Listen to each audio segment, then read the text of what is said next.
Radio Rasinda 93,8 FM. Untayan nada penabur kasih.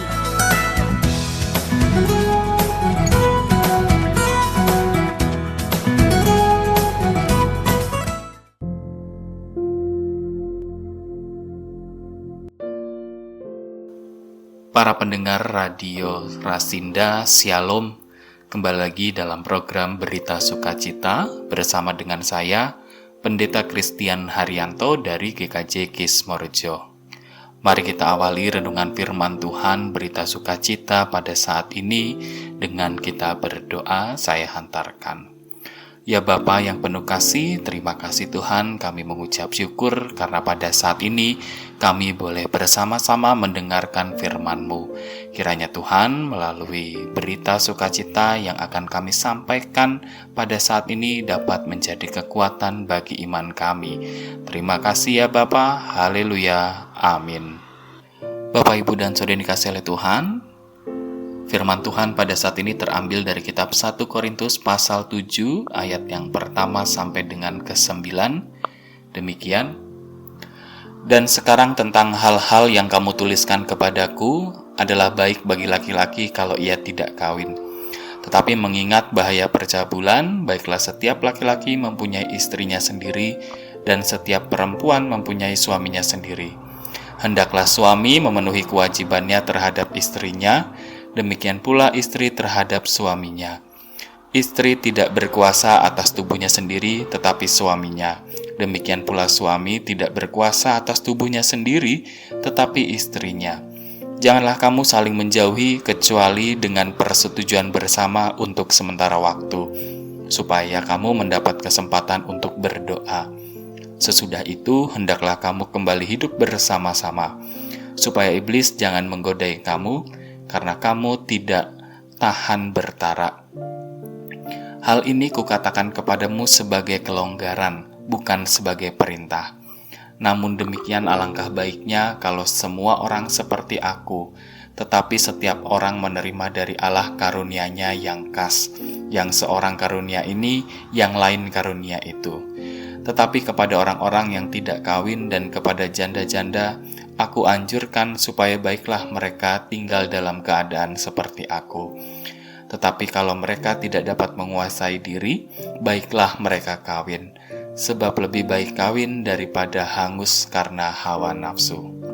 Berbahagialah bagi kita yang mendengarkan firman Tuhan, merenungkannya dan juga melakukannya dalam kehidupan sehari-hari. Haleluya. Para pendengar Radio Rasinda, Shalom. Momong atau ngemong adalah kata kerja dalam bahasa Jawa yang berarti merawat dan mendidik. Kata ngemong sering dipakai untuk menjelaskan situasi di mana orang tua sedang merawat dan mendidik anak mereka. Sehingga dalam konsep ngemong, orang tua harus tegas, teguh dalam nilai dan penuh kasih. Konsep ngemong tentang merawat dan mendidik tidak hanya berlaku bagi anak-anak saja, tetapi juga berlaku bagi gereja Tuhan, di mana umat Tuhan diemong dalam komunitas gereja, supaya iman mereka bertumbuh dan pada akhirnya berbuah. Inilah yang dilakukan Paulus dalam bacaan kita hari ini. Paulus sedang ngemong jemaat Korintus dengan bersurat kepada mereka.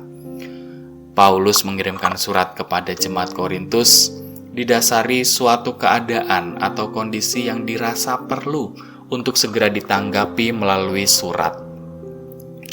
Surat ini digunakan Paulus sebagai sarana menggembalakan umat Tuhan dan dalam upaya menjaga keutuhan persekutuan, supaya jemaat Korintus dapat hidup seturut dengan firman Tuhan dan persekutuan tetap bertumbuh dan berbuah.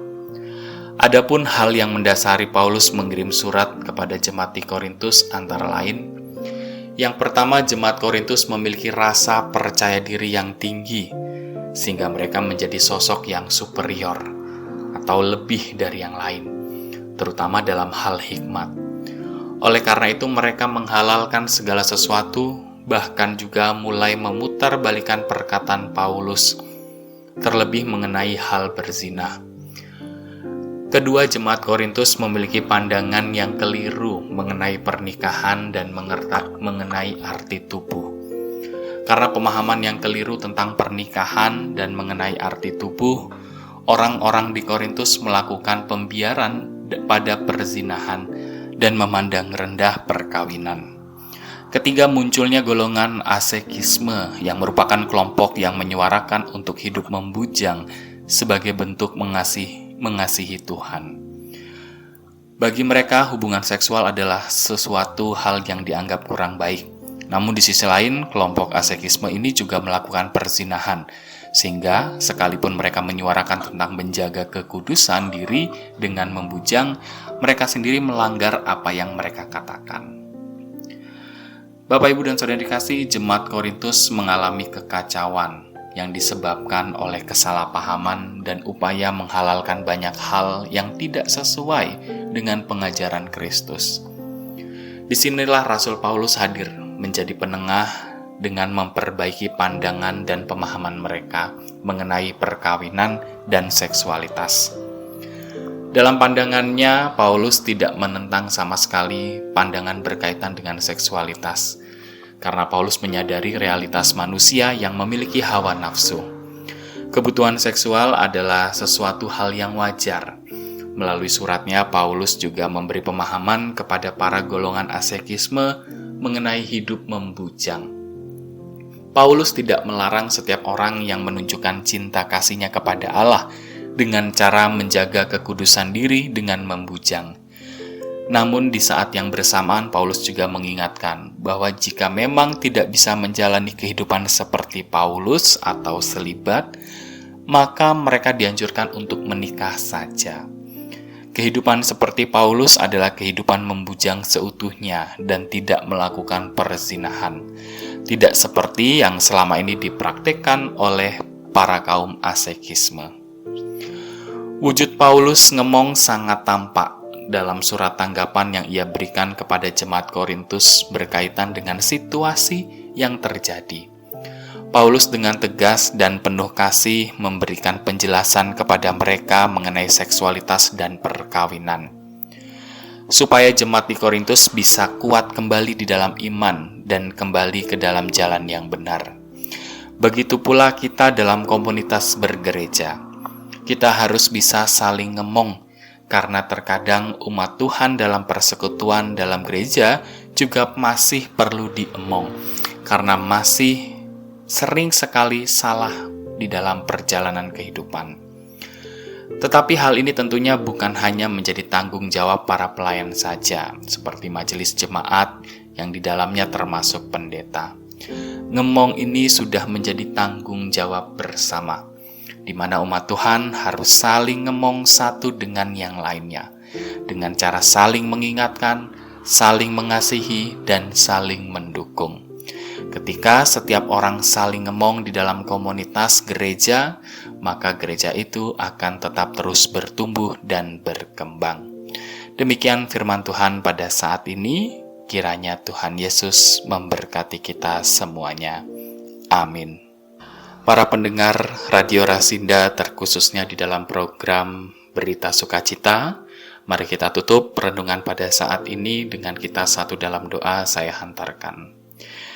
Ya Bapa yang Maha Kudus, kami mengucap syukur Tuhan, kami berterima kasih atas segala berkat dan juga penyertaan-Mu yang boleh kami terima dan juga kami nikmati. Ya Bapa, pada saat ini Tuhan kami mau berdoa, supaya kami tetap senantiasa dikuatkan. Kiranya boleh Engkau berikan kepada kami kuasa Roh Kudus, supaya kami bisa saling menjaga satu dengan yang lain, saling mengasihi satu dengan yang lain, sama seperti Engkau yang telah mendidik kami, mengemong kami dalam kehidupan kami, begitupun juga kami selanjutnya, supaya kami tetap bisa mengemong sesama kami. Terima kasih ya Bapa, kiranya boleh Engkau berkati juga Radio Rasinda, khususnya di dalam program Berita Sukacita. Kiranya program ini dapat menjadi saluran berkat bagi para pendengarnya ya Bapa. Terima kasih Tuhan, inilah doa hamba-Mu yang sederhana. Dalam nama Tuhan Yesus Kristus kami berdoa dan mengucap syukur. Haleluya. Amin.